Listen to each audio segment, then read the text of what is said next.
حالات پر بات کرتے ہیں، ہم سب لوگ آپس میں بیٹھ کر بات کرتے ہیں، ہماری مجلسوں میں، ہماری بیٹھکوں میں، ہمارے تغیر احباب کے ساتھ جو بیٹھنا ہوتا ہے تو اس میں عام طور پر یہ گفتگو ہوتی ہے، بھائی حالات یہ چل رہے ہیں، ایسا ہونا چاہیے، ویسا ہونا چاہیے۔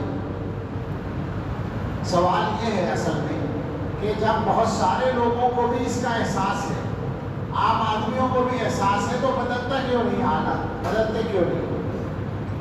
میرے ذہن میں ایک بات ہے اور میں کہتا رہتا ہوں، آپ تک بھی پہنچاتا ہوں، وہ یہ ہے کہ ہم میں سے ہر آدمی، ذرا توجہ فرمائیں، ہم میں سے ہر آدمی بدلنے کی بات کرتا ہے مگر دوسروں کو بدلنے کی بات کرتا ہے، اپنے آپ کو بدلنے کی نہیں کرتا۔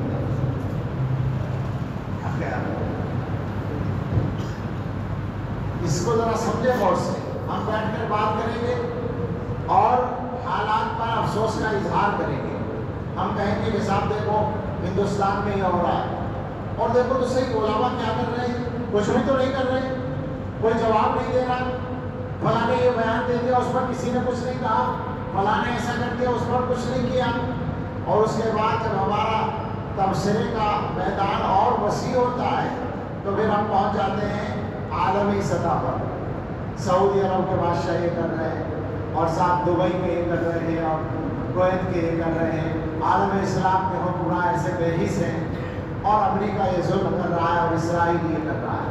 بالکل ساری باتیں بالکل صحیح ہوتی ہیں، مگر آپ سوچیں ذرا ان میں سے ہمارے کرنے کی کون سی بات ہوتی ہے؟ سعودی عرب کے بادشاہ صحیح نہیں کر رہے تو ان کو میں اور آپ ٹھیک کر دیں گے، یا ہمارے قائدین صحیح کام نہیں کر رہے ہمارے خیال میں تو کیا ان کو ہم ٹھیک کر لیں گے؟ دنیا کی جو طاقتیں کر رہی ہیں، وہ طاقتیں جو کر رہی ہیں، کیا ان کا ہاتھ پکڑ کے ہم روک سکیں گے؟ ہمارے کرنے کا جو کام ہے، ہم میں سے ہر ایک کے کرنے کا جو کام ہے، وہ فقط یہ ہے کہ ہم اپنے آپ کو ٹھیک کر دیں۔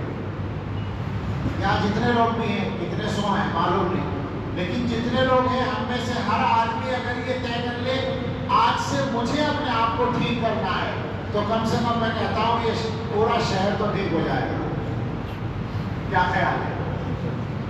مگر مسئلہ یہ ہے، میں بار بار اس بات پر آپ کا دھیان لانا چاہتا ہوں اور اتنا کہنا چاہتا ہوں کہ آپ کو یاد رہے کہ ہم لوگ دوسروں کو بدلنا چاہتے ہیں، اپنے آپ کو بدلنا نہیں چاہتے۔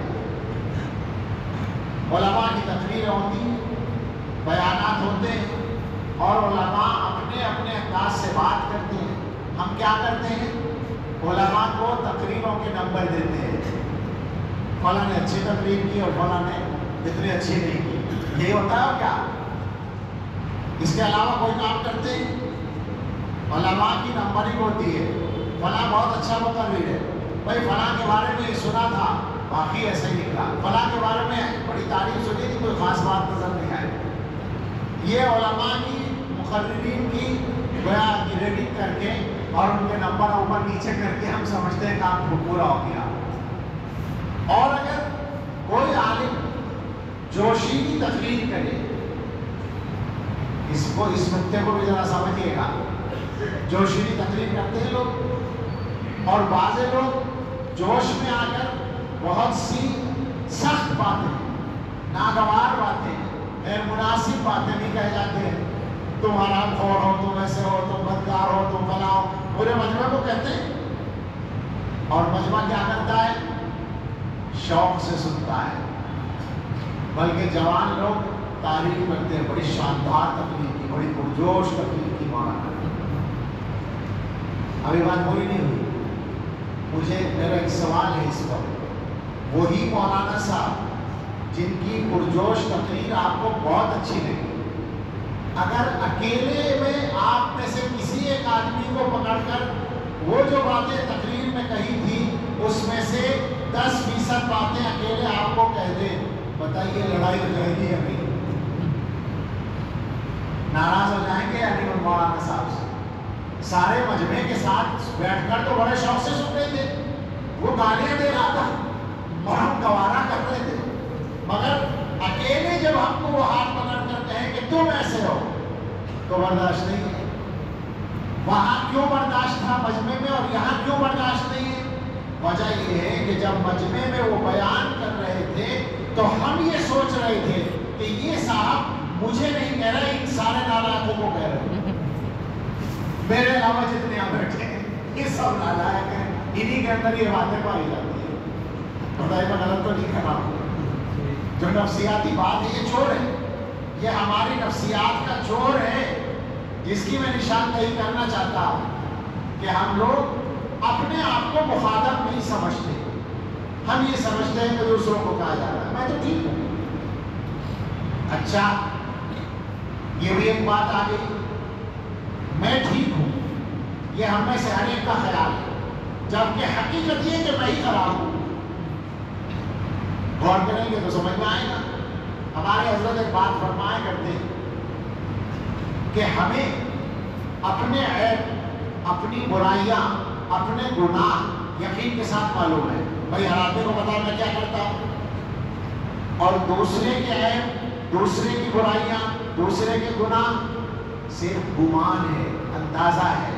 میں نے دیکھا نہیں ہے فلاں آدمی یہ کام کر رہا تھا، میں نے سنا ہے یا میرا خیال ہے کہ شاید وہ ایسا کرتا ہے. اپنا عیب یقین کے ساتھ معلوم ہے، پھر بھی ہم اچھے ہیں اور اس کا عیب گمان کے درجے میں اور وہ برا ہے. ہم میں سے ہر آدمی اس بیماری کا شکار ہے کہ ہم اپنے آپ کو اچھا سمجھتے ہیں، لہذا اصلاح کی فکر نہیں ہوتی. حضرت سنایا کرتے ہیں کہ آدمی اپنے عیبوں سے، اپنی برائیوں سے کس طرح غافل ہوتا ہے. اس کی ایک مثال کہ حضرت کے پاس ایک صاحب آئے، شاید انجینئر تھے، بہت پرانا قصہ ہے، اور انہوں نے جو ہے آ کر وہی جیسے کہا کرتے ہیں نصیحت کا، تو حضرت کی عادت ہے وہ نصیحت کرتے تھے. نصیحت جو کی وہ اس موضوع پر کی کہ گناہوں سے بچے.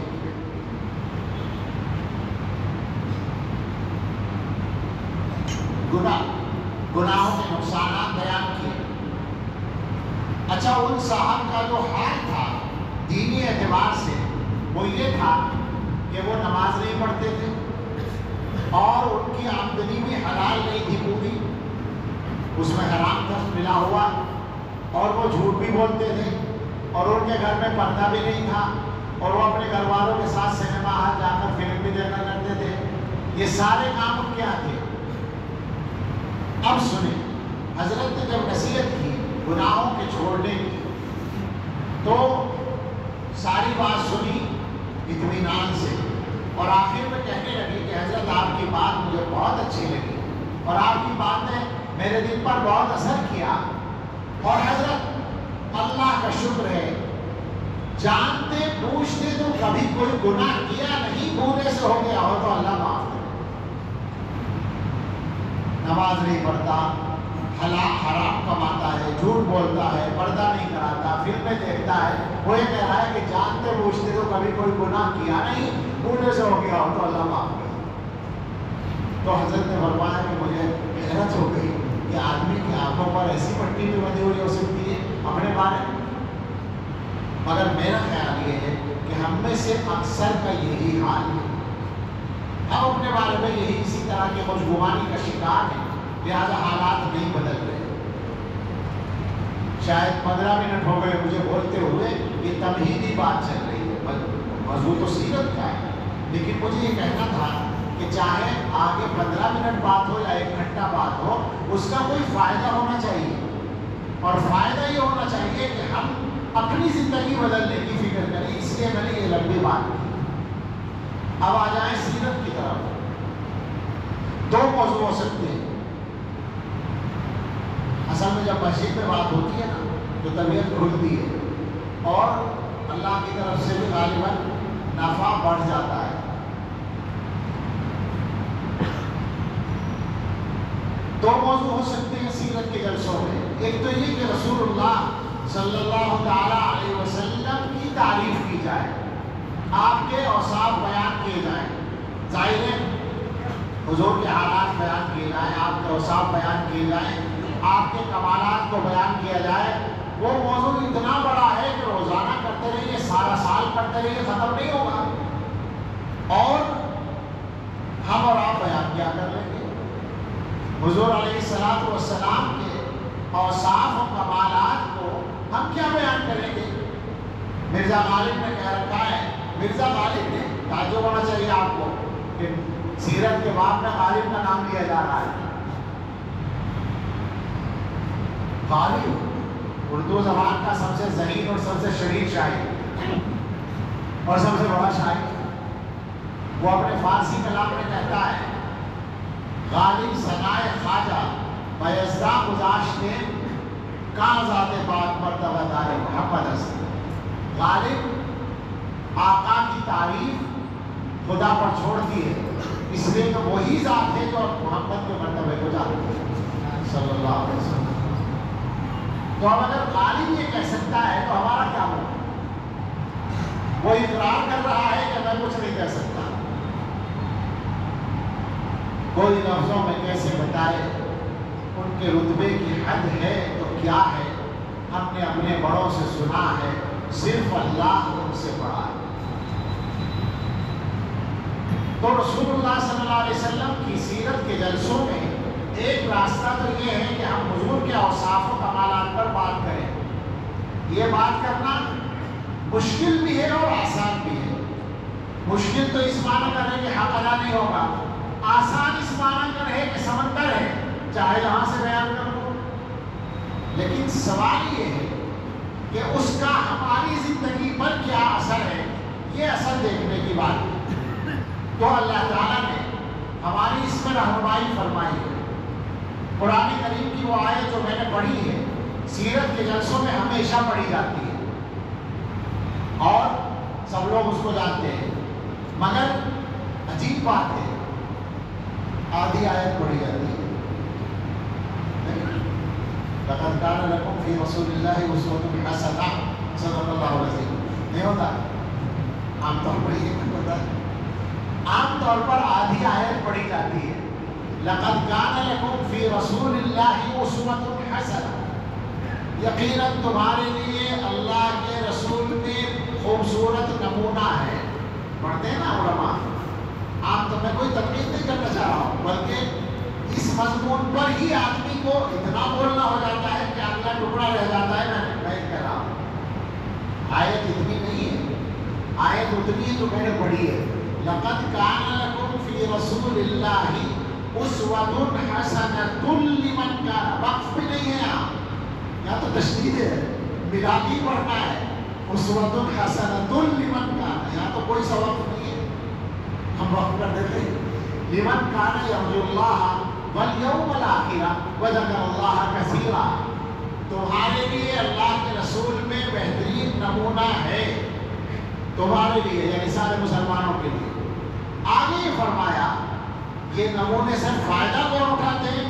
یہ نمونہ ہے ان لوگوں کے لیے جو اللہ پر اور آخرت پر یقین رکھتے ہیں اور اللہ کو زیادہ یاد کرتے ہیں، ان کے لیے ہے سب کے لیے، مگر فائدہ سب کو نہیں پہنچتا، فائدہ ان کو پہنچتا ہے جن کا اللہ پر اور آخرت پر یقین ہوتا ہے اور وہ اللہ کو یاد کرنے والے ہوتے ہیں۔ اس کا مطلب یہ ہوا کہ رسول اللہ صلی اللہ علیہ وسلم اسوہ حسنہ بلا شبہ ہے، مگر مسلمانوں کے حالات میں اس کا جو اثر نظر نہیں آ رہا، وہ قرآن کی آیت بتا رہی ہے کہ لمن کان یرجو اللہ والیوم الآخر وذکر اللہ کثیرا، تو ہے نہیں، جب اس میں عمل نہیں ہے تو اسوۃ الحسنہ کا فائدہ نہیں ہو رہا ہے۔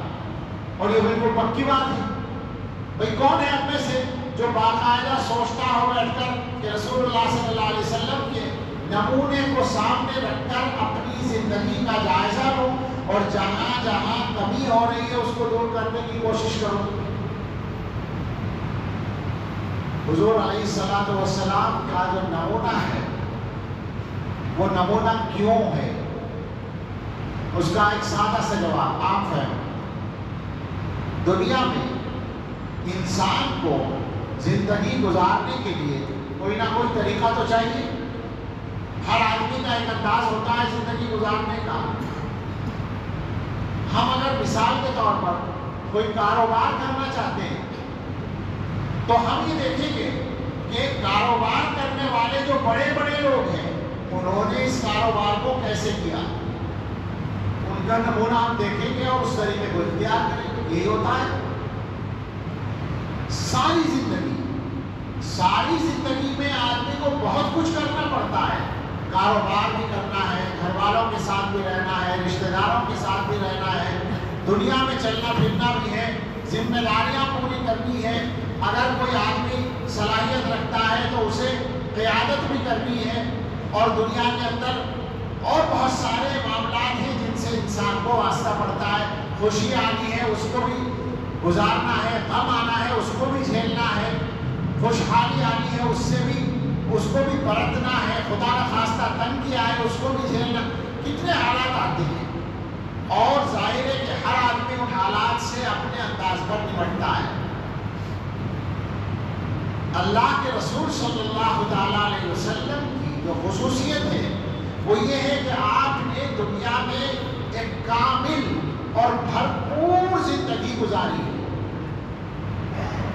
ہم لوگوں کے ذہنوں میں حضور علیہ السلام کی عقیدت و محبت تو بہرحال ہے نا، اس عقیدت کی وجہ سے عام طور سے مسلمانوں کے ذہن میں تصور کچھ ایسا رہتا ہے، کیونکہ حضور علیہ السلام سے بڑا تو کوئی آدمی ہے نہیں، ان سے بڑا اللہ کا مقرب بندہ بھی کوئی نہیں، تو ہمارے ذہنوں میں شاید یہ تصور آتا ہے کہ حضور علیہ السلام تو آخری درجے کے نیک انسان تھے، تو بس وہ بیچارے مسجد کے اندر بیٹھے ہوئے اللہ اللہ کرتے رہتے ہوں کہ ہر وقت ان سے زیادہ اللہ اللہ کرنے والا کون ہو سکتا ہے، ہر وقت اللہ کی عبادت، ساری رات پیروں پر بھرم آ جاتا تھا، عبادت کرتے رہتے تھے، اور گھر میں کھانے کے لیے کچھ بھی نہیں ہوتا تھا۔ تو اس طرح کا ایک تصور حضور کی زندگی کا، بتائیے ایسا ہی ہوتا ہے نا عام طور سے ذہنوں میں؟ اعلیٰ درجے کی بزرگی، آخری درجے کا تقدس، اور دنیا کے معاملات سے کوئی تعلق نہیں، کچھ ایسا تصور حضور کا بنا ہوا ہے۔ ہم لوگ سوچیں ذرا کہ یہ تصور صحیح ہے یا غلط ہے؟ علماء سے میری گزارش ہے کہ اس ٹکڑے پر دھیان دیں اور یہ بات لوگوں کو سمجھائیں۔ یہ تو اگر میری بات غلط ہو تو مجھے ٹوکے۔ یہ تصور ناقص ہے یا کامل ہے؟ ہمیں بتائیں، اگر حضور علیہ السلام کے بارے میں یہ تصور صحیح ہو کہ آپ تو اللہ والے آدمی تھے، آپ سے بڑا اللہ والا تو کوئی ہو نہیں سکتا، تو بس ہر وقت مسجد اور عبادت اور پیروں پر بڑا آ گیا، اتنی عبادت، اور صاحب گھر میں فاقے ہو رہے ہیں، پورے مہینے چولہا نہیں جل رہا ہے، لہٰذا حضور کی زندگی اس انداز سے گزری۔ تو ہمیں بتائیں کہ وہ کون شخصیت ہے جن کے 4 بیٹیاں اور کئی بیٹے ہوئے؟ وہ کون شخصیت ہے جن کی 11 ازواج مطہرات ہیں؟ وہ کون شخصیت ہے جنہوں نے تجارت کے لیے دوسرے ملکوں تک کا سفر کیا ہے؟ اور پھر وہ کون شخصیت ہے ساری چیزوں کے ساتھ کہ جس نے جنگ کے میدان میں فوجوں کی کمانڈ کی ہے؟ وہ کون شخصیت ہے؟ اور کامیاب ترین کمانڈ۔ اور وہ کون شخصیت ہے جس نے اپنے گھر سے بیٹھ کر دنیا کے علاقے کے نہیں، دنیا کے بڑے بڑے بادشاہوں کو نہایت خود اعتمادی کے ساتھ خط لکھے ہیں اور اپنے دین پر آنے کی دعوت دی ہے؟ سوچیں ذرا، حضور علیہ السلام کی زندگی کو محدود انداز سے سوچ لینا یہ بہت غلط بات ہے۔ یہ صحیح ہے حضور کے یہاں پیسہ نہیں تھا، مگر پیسہ نہیں تھا کا مطلب ہماری طرح نہیں ہے، پیسہ نہیں تھا کا مطلب ہے پیسہ رکھتے نہیں تھے، آتا تو بہت تھا۔ ایک صاحب نے تو کتاب لکھ دی ہے موٹی سی حضور علیہ السلام کے بارے میں، ایک صحیح کتاب آج کل چھپی ہوئی ہے۔ میں نے ایک کتاب پہلے تو اس کو دیکھا مگر مہنگی تھی اس لیے لے نہیں سکا، پھر ڈیجیٹل کاپی اس کی دیکھی۔ انہوں نے اس پر جو ٹائٹل پر لمبا سا نام لکھا ہے، مختصر بھی نام ہے، لمبا سا نام ہے، کان رسول اللہ صلی اللہ علیہ وسلم سریعا منفقا لا فقیرا فاقدا۔ حضور علیہ السلام صاحب مال اور خرچ کرنے والے تھے، ایسے غریب نہیں تھے جن کے پاس کچھ بھی نہ ہو. اور اس کتاب میں انہوں نے ثابت کیا ہے کہ پوری حیات طیبہ میں حضور علیہ السلام کی ملکیت میں اتنے کلو سونا آیا اور اتنے کونٹل چاندی آئی. یہ الگ بات ہے کہ ایک رات بھی نہیں رہی سال میں، یہ الگ بات ہے، لیکن آئی تو حضور صلی اللہ علیہ وسلم کے بارے میں یہ سوچنا کہ بس سر جھکائے بیٹھے اور کچھ نہیں کر رہے، یہ کیسے ہو سکتا ہے؟ دنیا میں حضور علیہ السلام سے زیادہ کام کرنے والا میرا خیال ہے کوئی آدمی پیدا نہیں ہوا. اتنی مدت میں دنیا کے اندر جو کچھ آپ کر کے چلے گئے کون کر سکتا ہے؟ ظاہر ہے اس میں اللہ کی مدد بھی شامل ہے، معجزہ بھی شامل ہے، لیکن حضور علیہ السلام نے انسانوں کے درمیان انسانوں کی طرح زندگی گزاری ہے، اسباب کی دنیا میں اسباب کے ساتھ زندگی گزاری ہے. آپ سوچیں ذرا، بدر کا معاملہ ہو رہا ہے، غزوہ بدر کا، پتہ چل رہا ہے کہ کفار مکہ شاید حملہ کر سکتے ہیں، قافلے پر حملہ ہو سکتا ہے. ایک طریقہ یہ تھا کہ ہماری طرح حضور علیہ السلام اللہ تعالیٰ سے دعا کرتے، اے اللہ آپ کے دشمن اور آپ کے نبی کے دشمن چڑھائی کرنے کے لیے آ رہے، ذرا فرشتوں کو بھیج کے ان کو روک دیجیے. قبول نہ ہوتی دعا، ہو سکتی تھی حضور کی دعا تھی، قبول ہو جاتی، لیکن کیا کیا آپ نے؟ جو کچھ تھا، جو طاقت میسر تھی، اس طاقت کو جمع کر کے اقدام کیا. مجھے حیرت ہوئی جب سیرت میں ہم پڑھتے چلے آتے ہیں تو بہت سی چیزوں کے صحیح فاصلے کا تصور ذہن میں نہیں ہوتا. میں میدان بدر کو مدینہ سے قریب سمجھتا تھا، بچپن سے سیرت کو پڑھا ہے، لیکن بدر کا میدان کتنے فاصلے پر ہے یہ صحیح طور سے ذہن میں نہیں تھا. چند سال پہلے خواہش تھی دیکھنے کی، میں وہاں پہنچا تو پتہ چلا کہ بدر کا میدان تو تقریباً 150 کلومیٹر دور ہے مدینہ منورہ سے. آپ سوچیں کہ حضور صلی اللہ علیہ وسلم اتنی دور گئے اس زمانے میں، مدینے سے نکل کر اقدام کیا اور جو کچھ اپنے پاس ہے وہ لے جا کر میدان میں ڈال دیا. اب اللہ سے دعا کی کہ اللہ جو طاقت تھی وہ لے کر آ گیا ہوں، اب آپ کی مدد چاہیے، اگر آپ کی مدد نہیں آئی تو قیامت تک عبادت نہیں ہوگی. اپنے کرنے کا کام کیا اور پھر اللہ سے مانگا. ہمارا حصہ کیا ہے؟ ہم شاید یہ سمجھتے ہیں کہ ہم حضور سے بھی زیادہ اللہ میاں کے قریب ہیں. ہمارا جو جی چاہے گا اللہ میاں کو آرڈر دے دے گا، اللہ میاں پورا کر دے گا. ہم لوگ جو دعا کرتے ہیں نا، دعا کو ہم نے آرڈر سمجھ رکھا ہے. میری باتیں کچھ عجیب سی لگ رہی ہوگی کچھ لوگوں کو، لیکن میں الحمدللہ صحیح بات کر رہا ہوں، کوئی جوش میں نہیں بول رہا ہوں. بہت سے لوگ کہتے ہیں کہ ہماری دعا قبول نہیں ہوتی، اور اللہ تعالیٰ کہتے ہیں دعا قبول کرتے ہیں. حضور فرماتے ہیں دعا قبول ہوتی ہے، اور یہ احمق کہتا ہے کہ میری دعا قبول نہیں ہوتی. اس کا کیا مطلب ہے؟ مطلب یہ ہے کہ یہ دعا کو آرڈر سمجھتا ہے، جو میں کہوں فوراً ہو جائے، وہ نہیں ہوتا تو سمجھتا ہے دعا قبول نہیں ہوتی. اللہ سے مانگنا ہے نا. خیر یہ تو الگ موضوع ہو جائے گا. حضور علیہ السلام نے اپنے حصے کا کام کیا، پھر اللہ سے مانگا. مسلمان اپنے کرنے کا کام کرنے کو تیار ہی نہیں. میں واپس جاتا ہوں، مجھے یہ عرض کرنا تھا کہ رسول اللہ صلی اللہ علیہ وسلم کی زندگی میں اسوۃ حسنہ، خوبصورت نمونہ ہے ہر کام کے لیے. یہاں وہ بات شامل ہو جائے تو فائدہ ہوگا. امام ربانی حضرت مجدد الفسانی رحمۃ اللہ علیہ نے جو اپنے مکتوبات میں لکھی ہے، اچھا سچی بات ہے، ہم نے تو مکتوبات میں نہیں پڑھی ہے، ہم نے تو اپنے حضرت سے سنی ہے. حضرت نے پورا مکتوب نقل کیا ہے اور کتاب میں موجود ہے معارف السلوک میں، اور ہم اس مجلس میں موجود تھے جہاں پر وہ پیش ہوا تھا، بیان ہوا تھا. حضرت مجدد الفسانی رحمۃ اللہ علیہ نے یہ لکھا ہے کہ تم حضور علیہ السلام کی سنت کا اتباع کرو، مگر یہ سمجھو کہ سنت پہ چلنے کا مطلب کیا ہے. اس مکتوب کا مضمون سمجھانے کے لیے میں کہا کرتا ہوں کہ ہمارے ذہنوں میں سنت پہ چلنے. دیکھیے میں آپ موضوع سے ہٹ نہیں رہا ہوں. اسوۃ حسنہ، آپ اچھا نمونہ ہے تو آپ کے نمونے پر چلنا، یہی تو سنت پہ چلنا کہلاتا ہے نا. تو ہمارے ذہنوں میں حضور صلی اللہ علیہ وسلم کے اتباع کا یا سنت کے اتباع کا جو مفہوم ہے ذرا اس میں غور کر لیں. اگر ہمارے یہاں کوئی آدمی داڑھی رکھ لے، ٹوپی پہن لے، کرتا پاجامہ پہن لے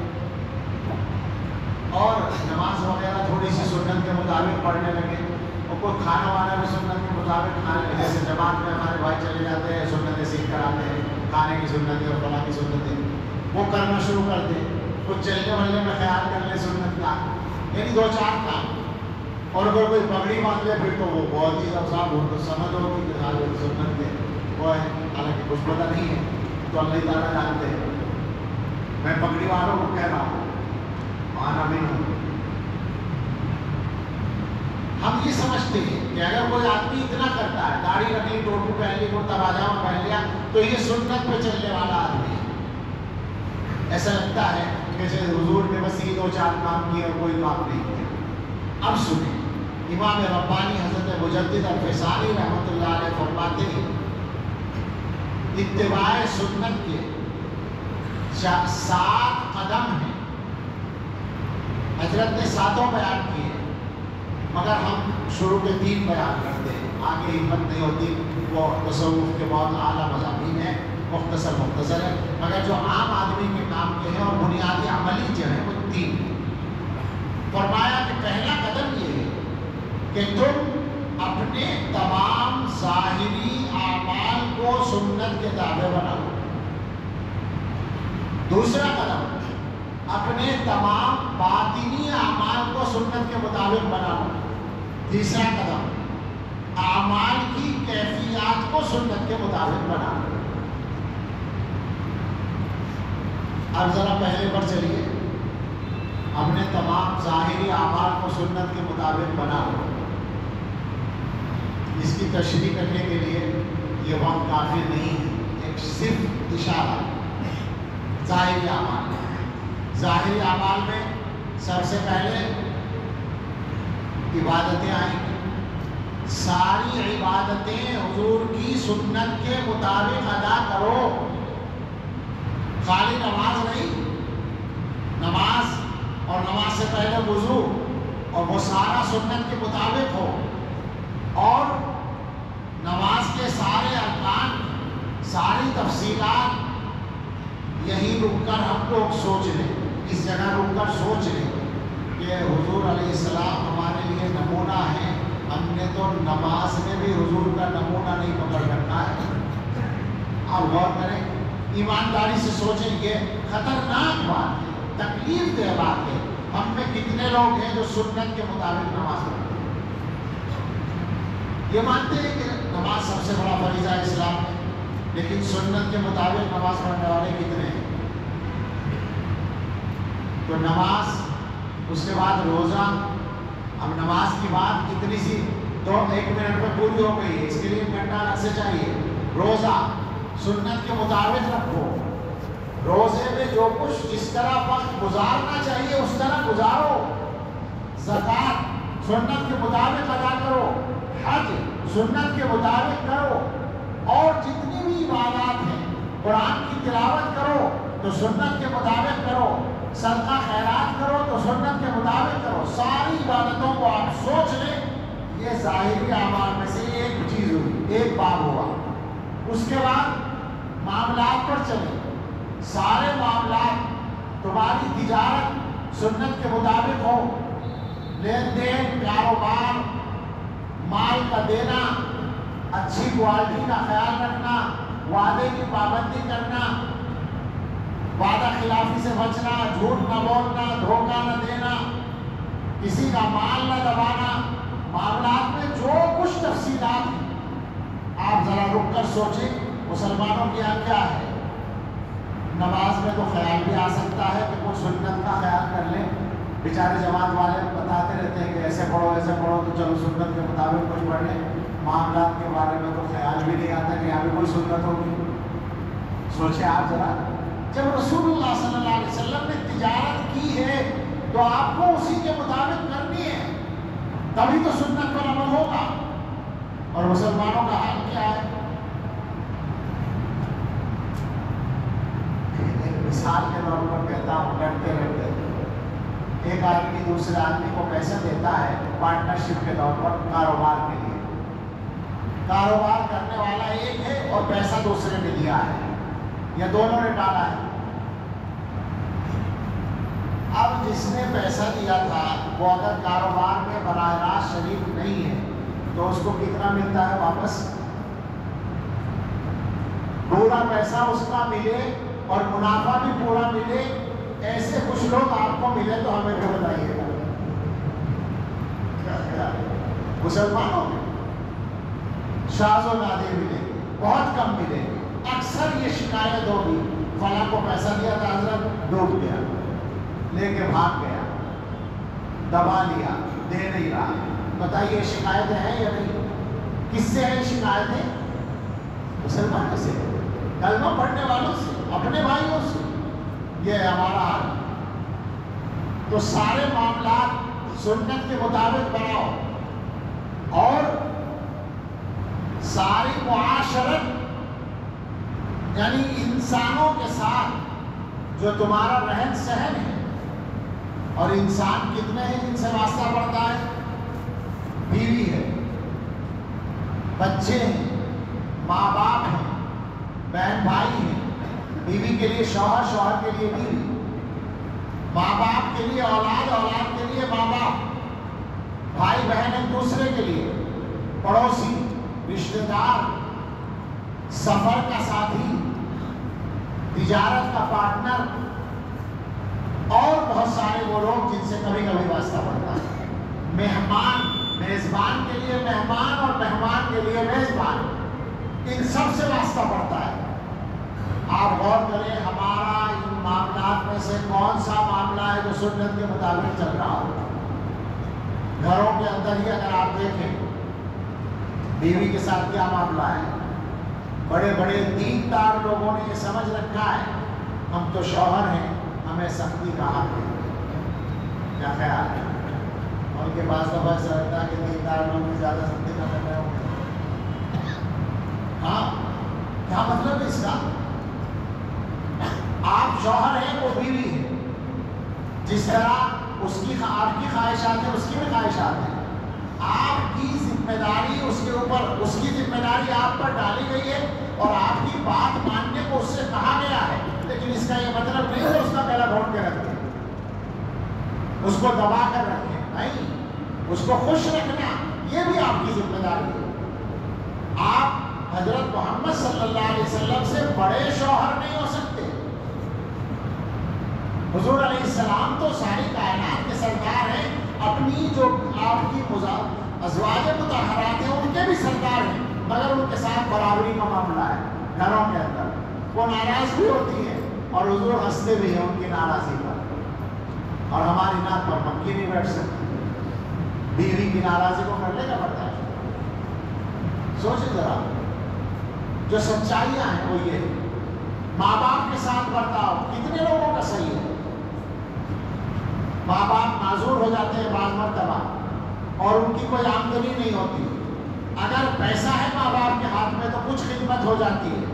اس سے بڑی خود غرضی کیا ہوگی کہ اولاد ماں باپ کی خدمت اس وجہ سے کرے کہ اس کے پاس پیسہ ہے، اور جس ماں باپ کے پاس پیسہ نہیں ان کی صحیح خدمت نہ ہو۔ کیا مسلمانوں کے معاشرے میں یہ نہیں ہو رہا ہے اکثریت سے؟ اور اس سے پہلے ماں باپ کا اولاد کے ساتھ برتاؤ، بہت سارے ماں باپ ہیں جو اولاد سے انصاف نہیں کرتے، اپنی سگی اولاد میں انصاف نہیں کرتے، اور ویسے بیٹا اور بہو جب بھی معاملہ کوئی ہوگا کس کا ساتھ دیں گے؟ بیٹے کا۔ بہو کی ہمیشہ غلطی ہوگی، اور بیٹی اور داماد کس کا ساتھ دیں گے؟ بیٹی کا ہمیشہ، داماد ہمیشہ غلطی پہ ہوگا۔ اسے انصاف کہتے ہیں، یہ حضور کی سنت ہے۔ یہی باتیں ہیں جن کی وجہ سے گھروں کے اندر مصیبتیں کھڑی ہیں۔ 50% سے زیادہ گھر ہیں جن میں جھگڑے ہیں۔ انصاف ہوتا ہے تو جھگڑا نہیں ہوتا۔ اگر ماں باپ کے طے کر لیں کہ بہو کی بات صحیح ہوگی تو ہم اس کا ساتھ دیں گے، بتائیے گھر کے حالات ٹھیک ہوں گے یا نہیں ہوں گے؟ بیٹی اور داماد میں اگر بیٹی کی بات غلط ہے تو ہم غلط کہیں گے، داماد کا ساتھ دیں گے۔ کبھی داماد چھوڑے گا بیٹی کو؟ ہم خود گڑبڑ کرتے ہیں، ناانصافی کرتے ہیں، اور اسی تفصیل میں چلے جائیے آپ۔ تو معاشرت یعنی لوگوں کے ساتھ برتاؤ جیسے حضور کرتے تھے ویسا کرو، اور اخلاق کا مطلب یہ نہیں کسی سے اچھے خندہ پیشانی سے ملنا، یہ تو معاشرت میں آ گیا۔ اخلاق کا مطلب ہے مزاج اور صفات، تم کس طرح سے سوچتے ہو، کیسے کرتے ہو، تمہارے اندر کیا عادتیں ہیں اصل میں اخلاق سے مراد، ان عادتوں کو بھی سنت کے مطابق بناؤ۔ ہم لوگ تو اپنے آپ کو کچھ بھی بدلنے کو تیار نہیں ہے۔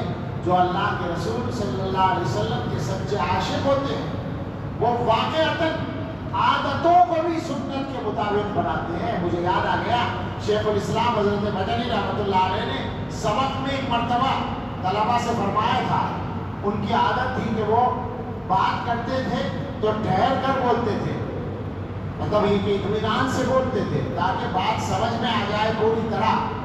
تو ایک مرتبہ یہ فرمایا کہ میں جلدی بولنے پر قادر ہوں، مگر یہ ٹھہر کر بولنے کی عادت محنت کر کے ڈالی ہے، اس لیے کہ رسول اللہ صلی اللہ علیہ وسلم ٹھہر کر بولتے ہیں۔ یہ ہوتا ہے اتباع سنت، کہ عادتوں کو بھی حضور کی سنت کے تابع بنا لیا جائے۔ ابھی تک ہم بات کر رہے ہیں عبادات، معاملات، معاشرت اور اخلاق، سارے ظاہری اعمال، اور ظاہری اعمال میں ابھی بہت کچھ بچا ہوا ہے۔ اب کیسے کہاں تک جاؤ؟ تمہارے ہاتھوں سے جو عمل ہوں وہ سنت کے مطابق ہوں، تمہارے پاؤں سے جو عمل ہوں وہ سنت کے مطابق ہوں، تمہارے کانوں سے جو عمل ہوں وہ سنت کے مطابق ہوں، سب ظاہری اعمال ہیں۔ تمہاری آنکھوں سے جو عمل ہوں وہ سنت کے مطابق ہوں، اور جناب علی گستاخی معاف فرمائے تمام زبان والے، زبان سے جو عمل ہو وہ بھی سنت کے مطابق ہو۔ میں اس لیے کہہ رہا ہوں اس طرح کہ زبان کے معاملے میں 99.99% لوگ مبتلا ہیں، یعنی ہزاروں میں کوئی ایک آدمی ہے جو زبان کا صحیح استعمال کرتا ہے۔ بہت سے لوگ کہیں گے کہ ہم تو کچھ نہیں کرتے، جب لڑائی ہوتی ہے تب پتہ چلتا ہے نا، جس سے آپ کی لڑائی ہے اس کے بارے میں بتاؤ کیا کرتے ہو، اس کے بارے میں بھی کیا ہمیشہ سچائی پر قائم رہتے ہو، کیا اس کی بے عزتی نہیں کرتے ہو، اس کے خلاف جھوٹ نہیں بولتے ہو؟ اور ہم لوگوں کا لڑائی کے معاملے میں تو عجیب حال ہے۔ معاف کیجیے گا اگر کوئی بات، میں سمجھتا ہوں معافی مانگنے کی وجہ ہوتی ہے، اگر آدمی صحیح بات کر رہا ہے تو واپس معافی واپس۔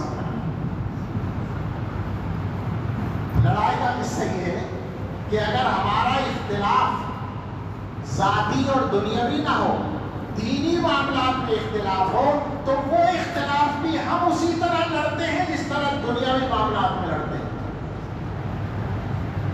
غور کر لو، بہت سارے چل رہے ہیں اختلافات ہمارے، ہم نے یہ سمجھ رکھا ہے کہ اختلاف ہونے کا مطلب ہے لڑائی، اختلاف ہونے کا مطلب ہے ایک دوسرے کی بے عزتی، اختلاف ہونے کا مطلب ہے ایک دوسرے کی دشمنی۔ یہ مسلمانوں نے کر رکھا ہے، ہم نے کر رکھا ہے، دینداروں نے کر رکھا ہے۔ کیا مطلب ہے اس کا؟ بھائی اگر اختلاف رائے ہو گیا، آپ کی رائے میں کوئی اور بات ہے، ہماری رائے میں کوئی اور بات ہے، تو اسی پر اتفاق کر لو کہ ہمارے درمیان اختلاف ہے، کوئی بات نہیں، کیا پریشانی؟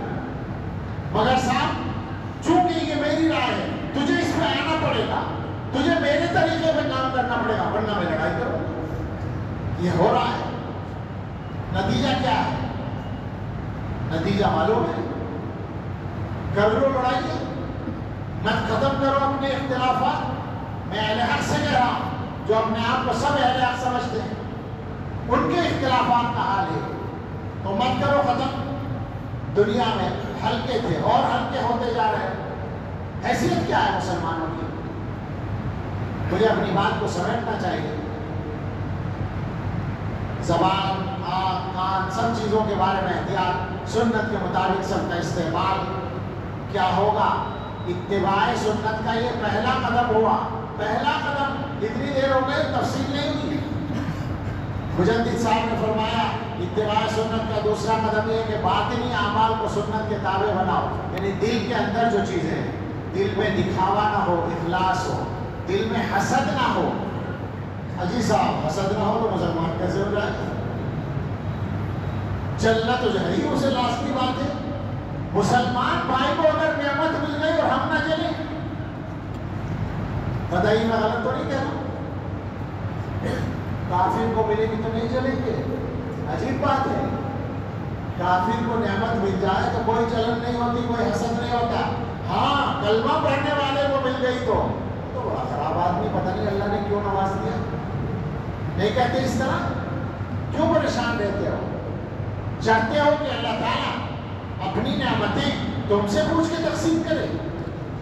تم بتاؤ کہ تمہیں جو دیا ہے اس کا تم نے کیا حق ادا کیا؟ تم ہو اس کے لائق جو دے رکھا ہے اللہ نے؟ مگر صاحب کیا کہنے، جتنا زیادہ دیندار نظر آئے گا کوئی اتنا ہی زیادہ حسد کرنے والا۔ معاف کریں مجھے، میں صاف کہے بغیر نہیں رہ سکتا، تکلیف میں بولتا ہوں۔ دلوں کے اندر حسد بھرے پڑے ہیں، یہ دل کو سنت کے مطابق ہے، دکھاوا ہی دکھاوا ہے۔ اللہ کے لیے کوئی کام کرنے کا شاذ و نادر ہی خیال ہے، چھپے پڑے ہیں نفسانی معاملات دلوں کے، نیتوں کے اندر۔ دل میں حسد نہ ہو، خیر خواہی ہو، بڑائی نہ ہو۔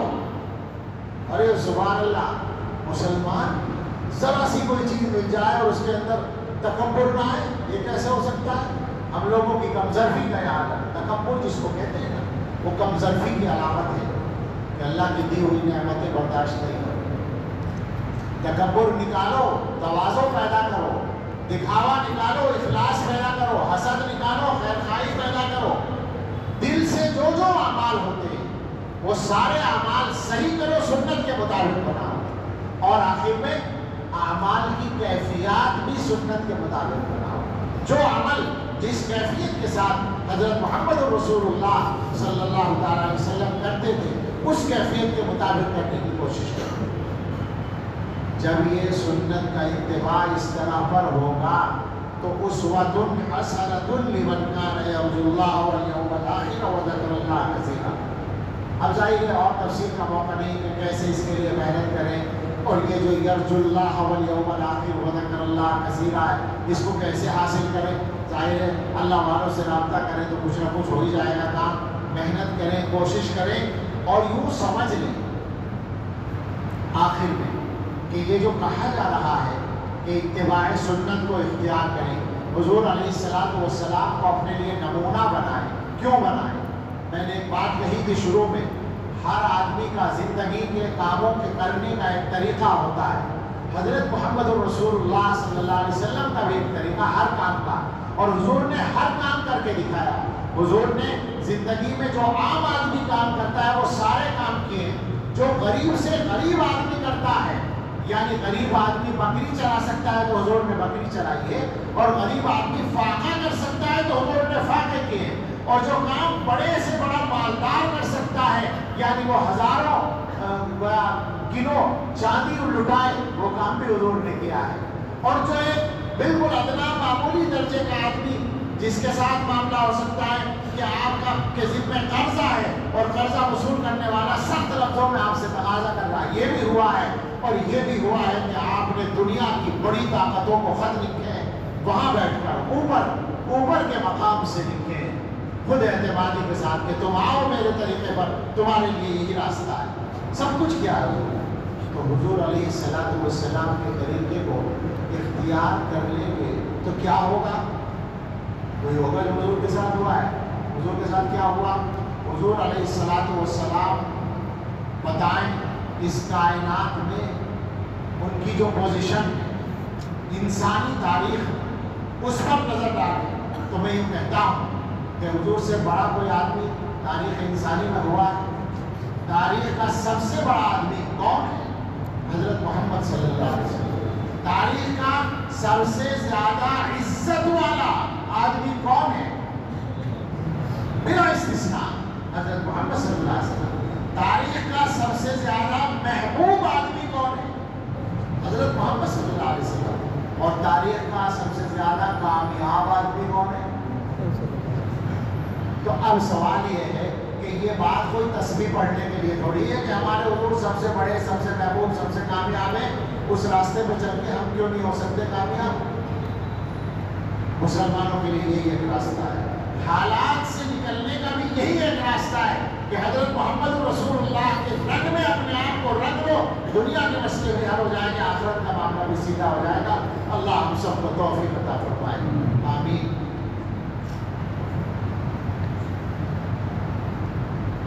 میں تو بہت دیر سے ہوں، اس گھڑی سے دھوکہ کھا رہا ہوں، آپ تو سمٹ ہی گئی ہے جی، نکاح ہونا ہے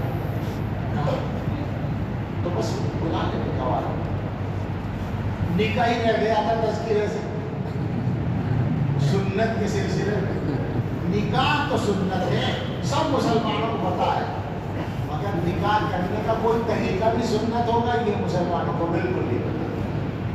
کیا خیال؟ یہ سب کو پتا ہے نکاح کرنا سنت ہے، جو کہ اچھا واسطہ پڑتا ہے۔ جناب عالی عالم یہ ہے، بہت برا حال ہے ہمارا۔ ابھی پچھلے ہفتے ایک امام صاحب نے شادی بیاہ کی ناجائز رسموں میں شریک ہونے سے منع کر دیا، امامت چلی گئی جی۔ یعنی مسلمان خود شریعت پر عمل کرنے میں رکاوٹ بنتے ہیں، حالات یہ ہے۔ وجہ کیا ہوئی؟ متولی صاحب کے دوست کے گھر شادی تھی، امام نے یہ ہمت کیسے کی کہ اس نے نکیر کر دی اور اس نے شرکت سے انکار کر دیا، تمہاری یہ بات، تم تو ہمارے ملازم ہو۔ امام نے سود کے خلاف تقریر کر دی، اگلے دن امامت چلی گئی۔ میں فرضی باتیں نہیں سنا رہا، جوشی کی بات نہیں کر رہا، مسجدیں معلوم ہے، بتا سکتا ہوں فلاں مسجد میں ایسا ہوا، فلاں مسجد میں ایسا ہوا۔ سود پر تقریر کر دی اور اگلے دن امامت چلی گئی۔ کیوں؟ متولی صاحب کا کاروبار سودی تھا، انہوں نے سمجھا میرے خلاف تقریر کی۔ میں کہا کرتا ہوں یہ قصہ سنا کر کہ مجھے متولی سے شکایت نہیں ہے، اور کیجیے گا مجھے متولی سے شکایت نہیں ہے، اس نے تو یہ سمجھا کہ مجھے امام نے نشانہ بنایا ہے، تو اس کی تو لڑائی ہو گئی۔ مجھے شکایت ہے مسلمانوں سے، مسجد کے مسلمانوں نے یہ کیوں نہیں کہا کہ مسجد کے متولی کی منصب سے تم ہٹو گے، امام نہیں ہٹے گا۔ مسلمانوں کے کرنے کا نام تو یہ تھا نا، اگر امام نے سود کے خلاف تقریر کر دی تو مسجد والوں کا کام تھا متولی کو ہٹاتے اور امام کو رکھتے، مگر متولی نے امام کو ہٹا دیا، کوئی کچھ نہیں بولا۔ مسلمانوں کے معاشرے میں معاف کریے گا، اجازت ہو تو بول تو مردے رہتے ہیں، ہم سب مردہ ہیں، صحیح بات نہ کہنا ہے نہ اس کا قائم کرنا۔ ایسے ہی نکاحوں کا قصہ ہے، سارے مسلمانوں نے طے کر رکھا ہے۔ میں سچ کہتا ہوں، جن دو چار چیزوں کو دیکھ کر بہت ڈر لگتا ہے، ان میں مسلمانوں کی نوابی شادیاں بھی، نوابی شادیاں، اور نوابی شادیاں کوئی نواب صاحب کر رہے ہوں، یعنی جن کے پاس پیسہ ہے، غلط تو وہ بھی ہے، لیکن کم سے کم وہ کوئی اپنے لیے مصیبت نہیں کھڑی کر رہا ہے۔ لیکن جس آدمی کے پاس پیسہ نہیں ہے وہ قرضہ لے کر جو کر رہا ہے، اس سے بڑی مصیبت کیا ہو سکتی ہے؟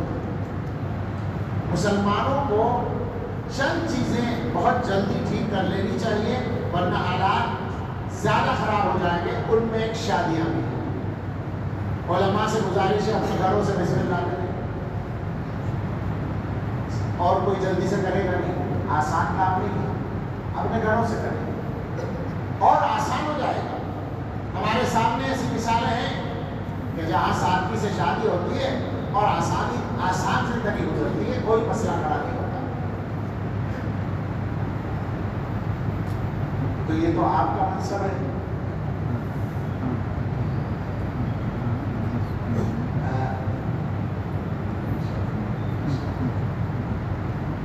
اور یہ جو خطبہ ہوتا ہے نکاح کا، چونکہ وقت ہے ابھی چند منٹ کا، اس لیے میں بات کر رہا ہوں اس نکاح کے خطبے میں جو آیتیں پڑھی جاتی ہیں ان میں ایک آیت ہے، میں نے اس موضوع سے بھی تعلق دیا، یا ایھا الذین آمنوا اتقوا اللہ وقولوا قولا سدیدا یصلح لکم اعمالکم ویغفر لکم ذنوبکم ومن یطع اللہ ورسولہ فقد فاز فوزا عظیما۔ اے ایمان والو، اللہ سے ڈرو اور درست بات کہو، صحیح بات کہو، تو اللہ تعالیٰ تمہارے کاموں کو ٹھیک کر دیں گے۔ میں لفظوں کا ترجمہ کر رہا ہوں، یصلح لکم اعمالکم، اعمال کا ترجمہ اعمال مت کیجیے، کام کیجیے۔ اللہ تمہارے کاموں کو درست کر دیں گے اور تمہارے گناہ بخش دیں گے، اور جو اللہ اور اللہ کے رسول کی اطاعت کرے وہ کامیاب ہو، اس نے بڑی کامیابی حاصل کی۔ مجھے ایسا لگتا ہے کہ زندگی کے معاملات میں جو بگاڑ آتا ہے، خاص طور سے شوہر بیوی کے درمیان، اس میں 99% غالباً 99% دخل ہوتا ہے قولاً سدیداً سے ہٹنے کا۔ اللہ فرما رہے ہیں کہ قولاً سدیداً کرو، صحیح بات کرو۔ میں بھی کیا کہہ رہا تھا، بیٹے اور بہو کا مسئلہ ہے تو بیٹے کے ساتھ دیں گے، یہ صحیح بات نہیں ہے۔ اگر انصاف کی بات کریں گے مسئلہ ٹھیک ہو جائے گا۔ اللہ تعالیٰ فرما رہے ہیں کہ تم درست بات کرو، اللہ تمہارے کاموں کو ٹھیک کر دے گا۔ درست بات کسے کہتے ہیں؟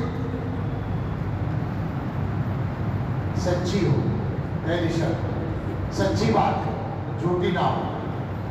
مگر ہر سچی بات کہنے کی نہیں ہوتی، لہذا سچی بات بھی ہو اور کہنے کا موقع بھی ہو اور کہنے کا طریقہ بھی ہو اور کہنے کی نیت بھی صحیح ہو۔ بہت سے لوگ ہیں غیبت کر رہے ہیں کسی کی، آپ کہیں بھائی چھوڑیے غیبت مت کیجیے، کیا ضرورت ہے؟ کہنے کہ میں تو اس کے منہ پر کہہ دوں گا، ایک دم کہتے ہیں میں تو اس کے منہ پر کہہ دوں گا، میں صحیح کہہ رہا ہوں۔ بندے خدا، تو اس کے پیچھے کہہ رہا ہے تو غیبت کر رہا ہے، منہ پہ کہے گا تو طعنہ ہو جائے گا، دونوں گناہ، دونوں حرام۔ مسلمانوں کا معاملہ کیا ہے؟ صحیح بات یا تو جانتے ہی نہیں کہنا، یا جانتے ہیں مگر صحیح کرتے نہیں ہیں۔ اگر صحیح بات بھی ہوگی تو نیت صحیح نہیں ہوگی، طریقہ صحیح نہیں ہوگا، موقع صحیح نہیں ہوگا۔ جو کرنے کا کام ہے وہ کیا ہے؟ امر بالمعروف نہی عن المنکر، اچھی بات بتاؤ، بری بات سے روکو۔ یہ نہیں کرتے مسلمان۔ اچھی بات یا بری بات کا معیار یہ ہے کہ اگلے کو شرمندہ کرتے ہیں، طعنہ دیتے ہیں، برائی کرتے ہیں، یا تو غیبت کرتے ہیں یا طعنہ دیتے ہیں۔ اگر ہمت کم ہے تو غیبت کرتے ہیں اور ہمت زیادہ ہے تو طعنہ دیتے ہیں۔ مصیبت خراب کر رکھا ہے معاملہ۔ گھروں کے اندر اگر بات درست ہو جائے گی، بات بار بار میں کہہ رہا ہوں، یہ جو زبان ہے اس کے فتنے بہت ہیں۔ حضور علیہ السلام سے ایک صحابی نے کہا نصیحت کر دیجیے کوئی مختصر سی، حضور نے فرمایا اس کو کاموں میں رکھو۔ تو ایک صحابی پوچھنے لگے، صحابہ تو سیکھتے تھے، یا رسول اللہ کیا زبان سے بھی گناہ ہوتے ہیں؟ حضور نے فرمایا اللہ کے بندے اسی کی وجہ سے زیادہ لوگ جہنم میں جائیں گے۔ یعنی مطلب یہ ہے کہ بہت سارے لوگ جہنم میں جائیں گے، انہوں نے کوئی زنا نہیں کیا ہوگا، کوئی سود نہیں کھایا ہوگا، کوئی شراب نہیں پی ہوگی، زبان کا غلط استعمال کیا ہوگا، زبان سے لوگوں کو تکلیف پہنچائی ہوگی، تو وہ جہنم میں جائیں گے۔ تو درست بات کریں گے تو اللہ تعالیٰ کاموں کو سدھار دیں گے۔ ہم آپس کے اختلافات میں بھی درست بات کریں۔ درست بات کا مطلب ہے اپنی بات کہہ دیں، اگلے آدمی نے مان لی ٹھیک ہے، نہیں مانی تو لڑائی نہیں کرنی ہے، بس واپس ہو جائیں۔ آپ سوچیں اگر اس طرح بات ہوگی تو معاملات ٹھیک رہیں گے یا نہیں؟ اللہ تعالیٰ کاموں کو ہمارے سدھار دیں گے۔ گھروں کے اندر بھی یہی کرنے کا کام ہے کہ بات کو صحیح رکھنا ہے، اور اس میں خاص طور سے شوہر بیوی کے لیے ہے ایک دوسرے کے ساتھ نرم بات کرنی ہے۔ غصہ اگر آ جائے، غصہ روزانہ آتا ہے کئی باتوں پر، لیکن غصے کی حالت میں بات نہیں کرنی ہے۔ یہ تو سب سے مشکل کام ہے، ہم لوگوں کے لیے مشکل ہے، لیکن عادت ڈالنے تو آسان ہوتا ہے۔ جس کو غصہ آئے وہ چپ رہے، اور اگر وہ چپ نہیں ہو رہا ہے تو دوسرا چپ ہو جائے۔ یہ آپس میں طے کر لیں، شوہر بیوی آپس میں یہ طے کر لیں کہ بھائی دیکھو غصہ بھی آئے گا یہ نئے دولہا بھی سن لیں، ہمارے کام آئے گی بات. ہاں طے کر لینا پہلی ملاقات میں. مذاق نہیں کر رہا ہوں، مذاق نہیں ہے، یہ ساری زندگی کام آنے والی بات ہے.